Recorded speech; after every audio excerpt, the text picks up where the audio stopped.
It's a joy to have this opportunity to be with you here on this Tuesday. And today I'd like to look at the very end of 2 Timothy. And we often mention this is the last book under inspiration that the Apostle Paul wrote, and he was very close to martyrdom. So it has a lot of earnestness as to keeping genuine New Testament Christianity going forward. And in the last few verses, you have a number of personal things said. You have his heartache about Demas and how that several of the men had departed to different places. Only Luke was with him and so forth.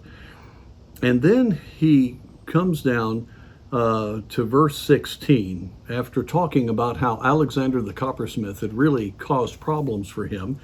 And he says in verse 16, "At my first answer, no man stood with me, but all men forsook me. I pray God that it not be laid to their charge. Notwithstanding," and here's what I want to encourage you with today, "the Lord stood with me and strengthened me, that by me the preaching might be fully known, and that all the Gentiles might hear. And I was delivered out of the mouth of the lion. And the Lord shall deliver me from every evil work."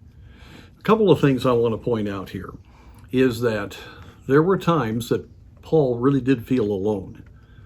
But in every case when there were those difficulties, the Lord stood with him. He was aware of the Lord's presence. He was aware of the Lord's support. And he was strengthened by the Lord to be able to continue on what God had called him to do. And I think this is the main point. He was excited that he was strengthened by the Lord, not that he got encouraged, but that he was able to preach to the Gentiles and that they could hear the truth. In other words, the whole issue was not about him when he stood alone. It was about being able to have more opportunity to give the gospel and to accomplish the work that God has.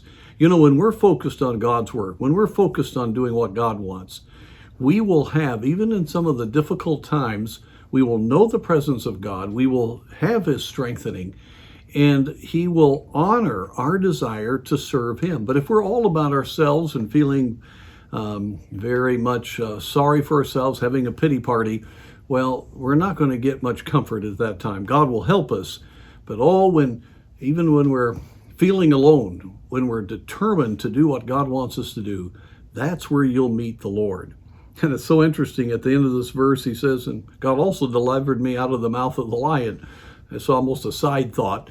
And for us, that would be a major thing, how God had delivered him. And then he makes that wonderful statement, "And God will deliver me from every evil work." Friends, we can believe God. And the way to stay encouraged in the midst of disappointing situations is to stay focused on doing what God wants you to do. And when you do, I promise you, the Lord will be with you.